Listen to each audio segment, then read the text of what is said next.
نحمده ونصلي على رسوله الكريم اما بعد فاعوذ بالله من الشيطان الرجيم بسم الله الرحمن الرحيم رب اشرح لي صدري ويسر لي امري واحلل عقدة من لساني يفقهوا قولي۔ جب تم کسی دوست کی حقیقت معلوم کرنا چاہو تو طریقہ کیا کرو؟ سفر کرو اس کے ساتھ، ٹریول ود ہم۔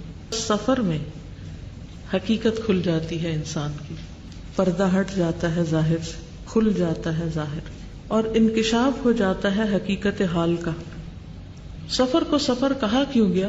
کیونکہ وہ اخلاق کے بارے میں اور طبیعت کے بارے میں روشن کر دیتا ہے، کھول دیتا ہے، طبیعتوں اور اخلاق کو سامنے لے آتا ہے۔ جب تم چاہو کہ کسی دوست کی حقیقت تم پہ کھل جائے، کسی انسان کو پرکھنا چاہو تو اس کے ساتھ سفر کرو، کیونکہ سفر میں انسان کی حقیقت کا پتہ چل جاتا ہے، سفر میں اس کا ظاہر کھل جاتا ہے۔ جیسے کلئی کھل جاتی ہے نا، کلئی کھلنے کا معنی ہوتا ہے کہ جب اوپر کی لیئر اتر جاتی ہے، پگھل جاتی ہے، یا آرٹیفیشل زیور ہو اور اس پہ سونے کا پانی پھرا ہو تو کیا ہوتا ہے؟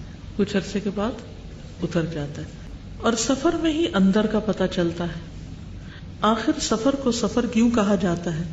صرف اس لیے کہ یہ انسان کے اخلاق اور طبیعتوں کو ظاہر کر دیتا ہے، انسانوں کے اخلاق کو کھول کے رکھ دیتا ہے۔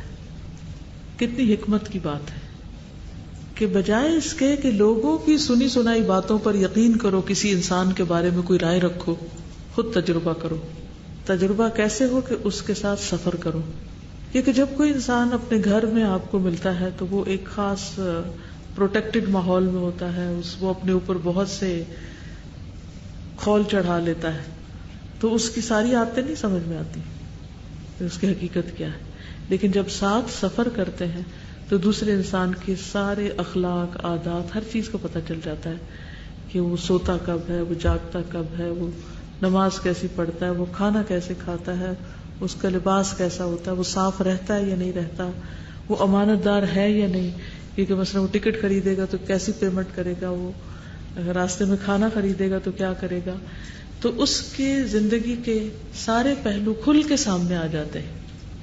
حضرت عمر رضی اللہ تعالیٰ عنہ کے پاس بھی ایک شخص دوسرے کی گواہی دے رہا تھا کہ وہ بہت اچھا آدمی، تو آپ نے فرمایا کیا تم اس کے نیبرہڈ میں رہے؟ کہا نہیں ایسا تو نہیں۔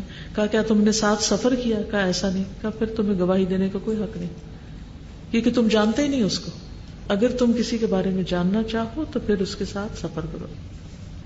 ایک شخص آپ سے محبت کے بڑے دعوے کرتا ہے، لیکن سفر میں کیا ہوتا ہے، وہ تھک بھی جاتا ہے، تو تھکنے کے باوجود وہ اگر آپ کا خیال رکھتا ہے تو یہ بہت بڑی بات ہے، بہت بڑی بات ہے۔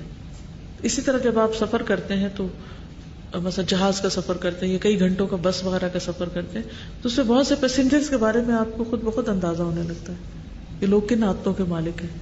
مثلا جہاز پر آپ ہوتے ہیں نا تو کچھ موویاں دیکھ رہے ہوتے ہیں، کچھ اخبار پڑھ رہے ہوتے ہیں، کچھ سو رہے ہوتے ہیں، کچھ خوب باتیں ہی کیے چلے، شور مچایا ہوتا ہے انہوں نے، دوسرے پیسنجرز کو ڈسٹرب کر رہے ہوتے ہیں۔ تو ہر ایک کے مزاج کا آپ کو سرسری پتہ چل جاتا ہے۔ اور اگر آپ پھر کہیں جا کر اتریں بھی اور اکٹھے رہیں بھی اور کمرہ شیئر کریں اور ہاسٹل میں اکٹھے رہیں تو پھر کیا ہوتا ہے، خوب پتہ چل جاتا ہے دوسرے کا، یا نہیں چلتا، کھل کے عادات کا پتہ چل جاتا ہے۔ تو کسی کے بارے میں جاننے کے لیے، صحت المصدر کے لیے تجربہ بھی ضروری ہے۔ بعض اوقات کتابی علم ہوتا ہے، کتابوں سے ریفرنس ڈھونڈے جاتے ہیں، اور بعض اوقات تجربے کیے جاتے ہیں۔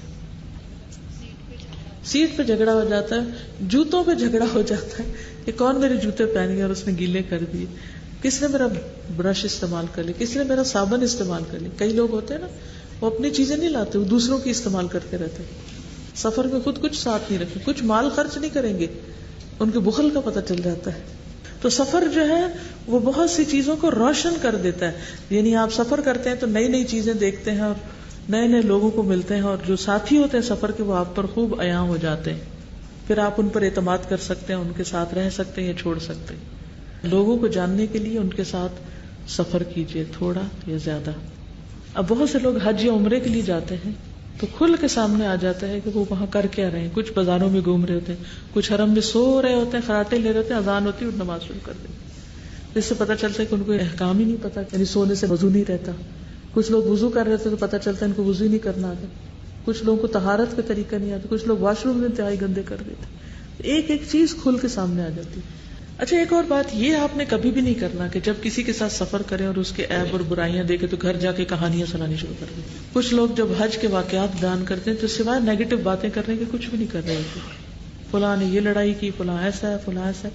کسی نے آپ سے یہ معلومات حاصل کرنے کی طلب نہیں کی، کیوں آپ اس طرح کی باتیں کر رہے ہیں؟ کیونکہ مجھے اتنی شرم آتی ہے جب کوئی حرم پاک سے واپس آ کے وہاں کی کوئی برائی کرے، کیونکہ اللہ نے اس جگہ کو عزت اور مقام دیا۔ یہ ہماری غلطی ہے کہ ہم جا کے وہ نہیں کرتے جو کرنا چاہیے، پھر ہم کبھی کسی قوم کے اوپر بات کرنے لگتے ہیں، کبھی کسی کا مذاق اڑانے لگتے ہیں، یہ بھی ٹھیک نہیں۔